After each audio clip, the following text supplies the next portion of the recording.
Welcome to प्रिपरेशनपुर। आज है 27 जुलाई। तो 27 जुलाई से रिलेटेड जितने भी करंट अफेयर के क्वेश्चन बनेंगे उसको हम लोग इस वीडियो में डिस्कस करेंगे और साथ ही साथ उससे रिलेटेड जो भी फैक्ट बनेंगे मैं आपको इस वीडियो में बताऊंगा। और इस वीडियो की पीडीएफ फाइल के लिए आप डिस्क्रिप्शन में जाकर टेलीग्राम चैनल को ज्वाइन करें, वहाँ पर आपको इसकी पीडीएफ फाइल मिल जाएगी। और साथ ही साथ फेसबुक पेज को लाइक करें तथा इंस्टाग्राम पे फॉलो करें, वहाँ पर question of the day per day post किए जाते हैं। अगर आपको ये वीडियो आपके लिए यूजफुल लगे तो चैनल को सब्सक्राइब करें, लाइक करें, कमेंट करें एंड शेयर करें। फर्स्ट क्वेश्चन है, हाल ही में डबल स्टैक कंटेनर चलाने के लिए दुनिया की पहली विद्युतकृत रेल सुरंग फिट है। यह सुरंग किस राज्य के 2 जिलों को जोड़ती है? तो इसका जो आंसर हो जाएगा वो हो जाएगा ऑप्शन डी, हरियाणा। अभी देखिए जो ये विद्युतकृत रेल सुरंग फिट, इसको जो है दुनिया की पहली विद्युतकृत रेल सुरंग फिट घोषित किया गया है और यह जो है अगले 12 महीनों में पश्चिम समर्पित फ्रेट कॉरिडोर में काम करना शुरू कर देगी। और यह जो सुरंग है ये हरियाणा के मेवात और गुरुग्राम जिले को जोड़ती है, ये भी आपको याद रखना। और साथ ही साथ देखिए यह जो है भारत में सबसे बड़े रेलवे सुरंगों में से एक है। देखिए अब इस सुरंग की विशेषता को समझ लेते हैं। तो देखिए इस सुरंग से डबल स्टैक कंटेनर माल ट्रेन जो है 100 किलोमीटर से अधिक की गति से चलने में सक्षम होगी। इसको इस तरीके से डिजाइन करके बनाया गया है। देखिए आप लोगों ने अक्सर देखा होगा कि ब्रिजों या पुलों या फिर जो गुफाएं होती हैं या सुरंग होती है उसमें अक्सर जो है ट्रेन की स्पीड जो है स्लो कर दी जाती है, लेकिन इसको जो है इस तरीके से डिजाइन किया गया है, बनाया गया है कि इसमें जो है जितने भी स्टैक कंटेनर माल ट्रेन है वो 100 किलोमीटर से अधिक की गति में जो है चलने में सक्षम होगी। देखिए बात अब यहाँ पर हरियाणा की है, तो ये रहा मैप में हरियाणा। ये इसको जो है राज्य के रूप में ये जो है बन के तैयार हुआ। ये हुआ 1 नवंबर 1966 को और इसकी जो कैपिटल है वो है चंडीगढ़। और यहाँ के जो गवर्नर हैं वो हैं सत्यदेव नारायण आर्या और यहाँ के जो चीफ मिनिस्टर हैं वो हैं मनोहर लाल खट्टर। नेक्स्ट क्वेश्चन है, हाल ही में भारत की NABL मान्यता प्राप्त शहद परीक्षण प्रयोगशाला का उद्घाटन कहाँ किया गया है? तो इसका जो आंसर हो जाएगा वो हो जाएगा ऑप्शन ए, गुजरात। अभी देखिए जो प्रेजेंट टाइम में हमारे जो केंद्रीय कृषि और किसान कल्याण मंत्री नरेंद्र सिंह तोमर हैं, उन्होंने जो है भारत के पहले NABL मान्यता प्राप्त शहद परीक्षण प्रयोगशाला का उद्घाटन किया है। और यह जो लैब है वो गुजरात के आनंद में राष्ट्रीय डेयरी विकास बोर्ड द्वारा स्थापित की है। और ये देखिए जो परीक्षण प्रयोगशाला है यह जो है अपने भारत के साथ साथ जो है बाहर यानी कि अमेरिका और यूरोप को भी निर्यात करने के लिए सक्षम होगा। और इससे देखिए अमेरिका और यूरोप जो हैं उनको एपीरेट्स के लिए नए अवसर खोलेगी। एपीरेट्स यानी जो शहद की मक्खियों का प्रजनन करते हैं। और देखिए प्रयोगशाला जो है शहद किसानों, सहकारी समितियों और शहद उद्योग को गुणवत्तापूर्ण शहद का उत्पादन करने में मदद करेगी। देखिए बात यहाँ पर अब NABL की है, तो इसकी फुल फॉर्म होती है national accreditation board for testing and calibration laboratories. मैं फिर से एक बार इसकी फुल फॉर्म जो है रिपीट कर दे रहा हूँ। इसकी फुल फॉर्म जो होगी national accreditation board for testing and calibration laboratories. यह जो है भारत की गुणवत्ता परिषद का एक घटक बोर्ड है और इसका जो गठन है वो 1998 में किया गया। इसका जो हेडक्वार्टर है वो है गुरुग्राम, हरियाणा में। नेक्स्ट क्वेश्चन है, हाल ही में किसके द्वारा शाखा डाकघर स्तर तक सभी छोटी बचत योजनाएं विस्तारित की गई हैं? तो इसका जो आंसर हो जाएगा वो हो जाएगा ऑप्शन सी, डाक विभाग। अभी देखिए डाक विभाग द्वारा जो है सभी छोटी परियोजनाओं को शाखा डाकघर स्तर तक विस्तारित किया गया है। इससे जो है ग्रामीण भारत सशक्त होगा, क्योंकि डाकघर की सभी योजनाएं जो हैं, बचत योजनाएं जो हैं ग्रामीण लोगों के लिए ही सुलभ होंगी। देखिए इसमें जो है लोक भविष्य निधि, मासिक आय योजना, राष्ट्रीय बचत प्रमाण पत्र, किसान विकास पत्र और वरिष्ठ नागरिक बचत योजना जैसी जो हैं छोटी बचत योजनाएं अब लोगों को उनके गांव में डाकघर के माध्यम से सुलभ होगी। इससे जो है ये बेनिफिट होगा। अब देखिए बात डाक विभाग की है, तो डाक विभाग जो है संचार मंत्रालय की एक सहायक कंपनी है। इसकी जो स्थापना हुई थी वो हुई थी 1854 में लॉर्ड डलहौजी के द्वारा और इसका जो मुख्यालय है वो है नई दिल्ली में। नेक्स्ट क्वेश्चन है, हाल ही में अमला शंकर का निधन हो गया, वह एक प्रख्यात थी। तो इसका जो आंसर हो जाएगा वो हो जाएगा ऑप्शन ए, नर्तक। देखिए हाल ही में जो है प्रसिद्ध नर्तक और कोरियोग्राफर अमला शंकर का जो है कोलकाता में 101 वर्ष की आयु में निधन हो गया। ये देखिए उम्र से संबंधित बीमारियों से पीड़ित थी और कार्डियक अरेस्ट से उनकी मृत्यु हो गई। मैं फिर से रिपीट कर दे रहा हूँ, कार्डियक अरेस्ट से जो है इनकी मृत्यु हुई है।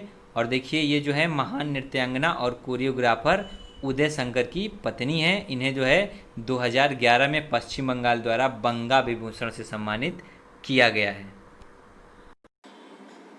नेक्स्ट क्वेश्चन है, हाल ही में किसने तत्काल प्रभाव से जलमार्ग उपयोग शुल्क को समाप्त करने का निर्णय लिया है? तो इसका जो आंसर हो जाएगा वो हो जाएगा ऑप्शन ए, शिपिंग मंत्रालय। अभी देखिए अंतर्देशीय जलमार्ग को पर्यावरण के अनुकूल और सस्ता परिवहन के रूप में बढ़ावा देने के लिए जो है शिपिंग मंत्रालय ने जो है तत्काल प्रभाव से जलमार्ग उपयोग शुल्क को समाप्त करने का जो है अभी डिसीजन लिया है। और ये जो शुल्क है शुरू में 3 साल के लिए माफ़ किए जाएंगे। अब देखिए इससे एक बेनिफिट क्या होगा, तो देखिए यह परिवहन के अन्य साधनों पर बोझ को कम करेंगे, जिससे जो है व्यापार में आसानी होगी और बढ़ावा इसको मिलेगा। और इससे जो है यातायात के आवागमन के प्रशासन और यातायात डेटा एकत्र करने में जो है बाधा को यह दूर करेगा और आर्थिक गतिविधियों और विकास को बढ़ावा देगा। अब बात यहाँ पर देखिए भारतीय अंतर्देशीय जलमार्ग प्राधिकरण की है। तो देखिए इसके द्वारा जो है जलमार्ग शुल्क लगाया जाता है।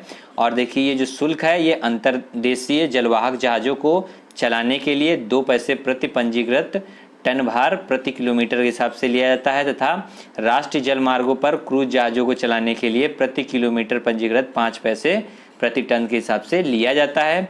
अब देखिए इसका जो गठन हुआ था भारतीय अंतर्देशीय जलमार्ग प्राधिकरण का, वो हुआ था 1986 में। और इसका जो मुख्यालय है वो है यूपी के नोएडा में। और इसके जो प्रेजेंट टाइम में वर्तमान में जो अध्यक्ष हैं वो हैं अमिताभ प्रसाद। नेक्स्ट क्वेश्चन है, हाल ही में हस्तशिल्प पर ई संगोष्ठी का उद्घाटन किस केंद्रीय मंत्री द्वारा किया गया है? तो इसका जो आंसर हो जाएगा वो हो जाएगा ऑप्शन ए, अर्जुन मुंडा। देखिए अभी जो हमारे प्रेजेंट टाइम के जनजातीय मामलों के जो मिनिस्टर हैं वो हैं अर्जुन मुंडा। उन्होंने जो है हस्तशिल्प पर ई संगोष्ठी का उद्घाटन किया है। और इसका जो आयोजन है वो doctor APJ Abdul Kalam centre for policy research and analysis IIM Shillong द्वारा किया गया है। और इसका जो है शीर्षक है, इस संगोष्ठी का शीर्षक वो है emergent north east India strategic and development imperial in handicrafts. और देखिए इसमें जो है जिस बात पे जोर दिया गया है वो ये है कि नॉर्थ ईस्ट राज्यों में बांस का उपयोग अगरबत्ती की बेहतर गुणवत्ता बनाने के लिए किया जा सकता है। नेक्स्ट क्वेश्चन है, हाल ही में भारत चीन सीमा मामलों पर कार्यतंत्र की कौन सी बैठक हुई है? तो इसका जो आंसर हो जाएगा वो हो जाएगा ऑप्शन सी, 17वीं। अभी देखिए दोनों पक्षों ने जो है चीन और भारत ने पश्चिमी क्षेत्र में वास्तविक नियंत्रण रेखा LAC पर सैनिकों के शीघ्र विघटन और द्विपक्षीय समझौते और प्रोटोकॉल के अनुसार सीमा से डी-एस्केलेशन पर सहमति व्यक्त की है। और देखिए इसमें जो है विदेश मंत्रालय के पूर्व एशिया के संयुक्त सचिव और चीनी विदेश मंत्रालय के सीमा और महासागरीय विभाग के महानिदेशक ने जो है इस वार्ता में भाग लिया है। और देखिए ये जो वार्ता हुई है भारत चीन सीमा मामलों पर परामर्श और समन्वय के लिए कार्यतंत्र जनवरी 2012 में जो है ये स्थापित किया गया था, उसके तहत जो ये वार्ता हुई है। नेक्स्ट क्वेश्चन है, हाल ही में निगरानी क्वाडकाप्टर और एंटी डिप्रेडेशन क्विक रिस्पांस व्हीकल का उद्घाटन किस भारतीय राज्य में किया गया? तो इसका जो आंसर हो जाएगा वो हो जाएगा ऑप्शन सी, असम। देखिए हाल ही में जो है गुवाहाटी असम में सर्विलांस क्वाडकाप्टर ड्रोन और एंटी डिप्रेडेशन क्विक रिस्पांस व्हीकल का उद्घाटन किया गया है। यह ड्रोन जो है असम के वन आवरण पर 24/7 निगरानी प्रदान करेगा और पशु मानव संघर्ष के बढ़ते मामलों की जांच करने में मदद करेगा।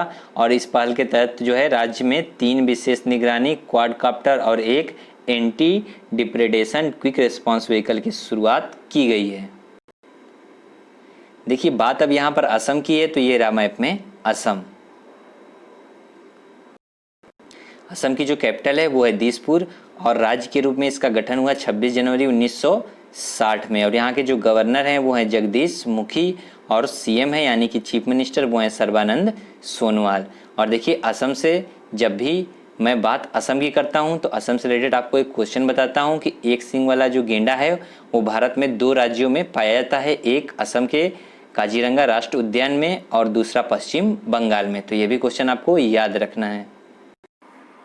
नेक्स्ट क्वेश्चन है, हाल ही में किसे मध्य प्रदेश के राज्यपाल के रूप में नियुक्त किया गया है? तो इसका जो आंसर हो जाएगा वो हो जाएगा ऑप्शन सी, आनंदीबेन पटेल। अभी देखिए उत्तर प्रदेश के जो प्रेजेंट टाइम में राज्यपाल हैं आनंदीबेन पटेल, उनको जो है मध्य प्रदेश के राज्यपाल के रूप में नियुक्त किया गया है। ऐसा देखिए फैसला इसलिए लिया गया है क्योंकि हाल ही में जो है लालजी टंडन का निधन हो गया है, वो काफ़ी दिनों से जो है बीमार थे। अब देखिए बात राज्यपाल की है तो देखिए राज्यपाल जो है भारत के राष्ट्रपति द्वारा नियुक्त राज्य का संवैधानिक प्रमुख होता है और राज्यपाल का जो कार्यकाल है वो 5 वर्ष का होता है। और देखिए एक व्यक्ति जो है एक समय में एक से अधिक राज्यों में राज्यपाल के रूप में कार्य कर सकता है।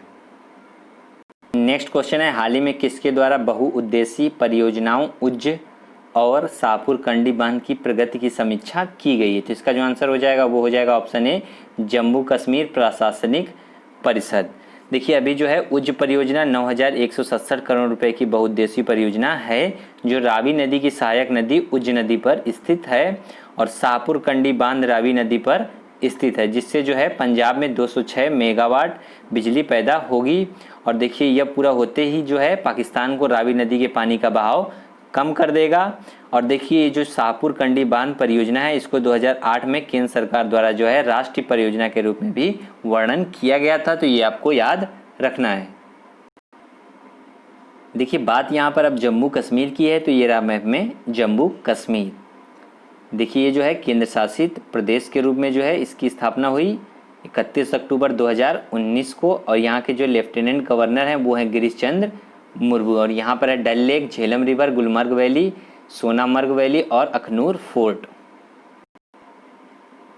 नेक्स्ट क्वेश्चन है, हाल ही में किस राज्य में किए गए सीरोलॉजिकल सर्वे में कोरोना वायरस विशिष्ट एंटीबॉडी की उपस्थिति पाई गई है? तो इसका जो आंसर हो जाएगा वो हो जाएगा ऑप्शन बी, दिल्ली। अभी देखिए दिल्ली में जो है हाल ही में किए गए सीरोलॉजिकल सर्वेक्षण में परीक्षण के जो नमूने हैं उसमें लगभग 23% में जो है कोरोना वायरस विशिष्ट एंटीबॉडी पाया गया है। अब देखिए ये जो है सीरोलॉजिकल सर्वे यह जानने के लिए किया जाता है कि व्यक्ति ने कोरोना वायरस के खिलाफ एंटीबॉडी जो है विकसित की थी या नहीं। एंटीबॉडीज जो है प्रतिरक्षा प्रणाली द्वारा उत्पादित प्रोटीन होते हैं जो मानव शरीर में प्रवेश करने वाले कीटाणुओं से लड़ने के लिए होते हैं। ये जो एंटीबॉडी संक्रमण होने के बाद उत्पन्न होते हैं और किसी विशेष वायरस या बैक्टीरिया के लिए ये विशिष्ट होते हैं। देखिए बात अब दिल्ली की है तो ये रहा मैप में दिल्ली। ये जो है केंद्र शासित प्रदेश और राज्य है। और देखिए यहाँ के जो प्रेजेंट टाइम में मुख्यमंत्री हैं वो हैं अरविंद केजरीवाल और यहाँ के जो उपराज्यपाल हैं वो हैं अनिल बैजल। नेक्स्ट क्वेश्चन है, हाल ही में कारगिल विजय दिवस कब मनाया गया है? तो इसका जो आंसर हो जाएगा वो हो जाएगा ऑप्शन सी, 26 जुलाई। देखिए अभी जो है 26 जुलाई को कारगिल विजय दिवस मनाया गया है। ऑपरेशन विजय की सफलता के तौर पर यह दिन मनाया जाता है। कारगिल युद्ध 26 जुलाई को समाप्त हुआ था जो लगभग 60 दिनों तक जारी रहा। यह दिन कारगिल युद्ध के नायकों को सम्मानित करने के लिए मनाया जाता है।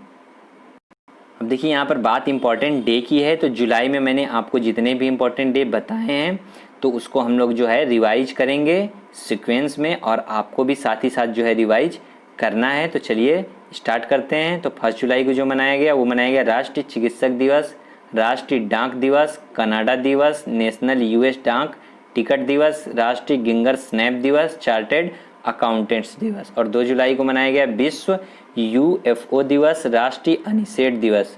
और 3 जुलाई को मनाया गया राष्ट्रीय फ्राइड क्लेम दिवस। 4 जुलाई को मनाया गया यूएसए स्वतंत्रता दिवस, अंतर्राष्ट्रीय सहकारिता दिवस। ऐसे ही 6 जुलाई को मनाया गया विश्व जूनोसिस दिवस। ऐसे ही 11 जुलाई को मनाया गया विश्व जनसंख्या दिवस। और 12 जुलाई को मनाया गया राष्ट्रीय सादगी दिवस, पेपर बैग दिवस, विश्व मलाला दिवस। 14 जुलाई को मनाया गया बस्तिल्ले दिवस और 17 जुलाई को मनाया गया अंतर्राष्ट्रीय न्याय के लिए विश्व दिवस। और ऐसे ही 18 जुलाई को मनाया गया अंतर्राष्ट्रीय नेल्सन मंडेला दिवस और 22 जुलाई को मनाया गया पाइस स्वीकृति दिवस। और देखिए 24 जुलाई को जो मनाया गया वो मनाया गया राष्ट्रीय थर्मल इंजीनियर दिवस। और अब जो मनाया गया 26 जुलाई को वो मनाया गया कारगिल विजय दिवस। और देखिए इसके साथ साथ एक और दिवस मनाया गया सिस्टम प्रशासक प्रशंसा दिवस। तो आपको जो है ऐसे ही सीक्वेंस में एक फ्लो में जो है इम्पोर्टेंट डे याद होने चाहिए, तो आपको भी ऐसे ही याद करने की कोशिश करनी है।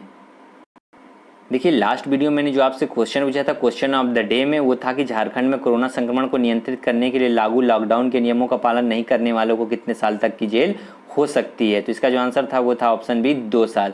इसके बारे में काफ़ी लोगों ने जो है कमेंट किया और साथ साथ इसके बारे में भी लिखा है। तो आपको भी जो है ये हैबिट बिल्ड करनी है, आंसर कमेंट करना और साथ साथ उसके बारे में भी लिखना है। नेक्स्ट क्वेश्चन है क्वेश्चन ऑफ द डे में आपके लिए कि हाल ही में किस राज्य ने ई सचिवालय पोर्टल लॉन्च किया है। तो इसका जो है आंसर आपको कमेंट बॉक्स में कमेंट करना है और साथ साथ इसके बारे में भी लिखना है। लास्ट वीडियो मैंने जो आपसे क्वेश्चन पूछा था क्वेश्चन ऑफ द डे में, उसके टॉप 3 रैंक होल्डर जो रहे हैं वो हैं, फर्स्ट पे अभिषेक यादव, सेकंड पे है शिवा सिंह और थर्ड पे है मनीष शर्मा। तो आपको जो है ऐसे ही कमेंट करना और साथ ही साथ टॉप 3 में जगह बनानी है। अगर आपको ये वीडियो आपके लिए यूजफुल लगे तो चैनल को सब्सक्राइब करें, लाइक करें, कमेंट करें एंड शेयर करें। ओके, आज के लिए इतना ही रखेंगे। Thank you.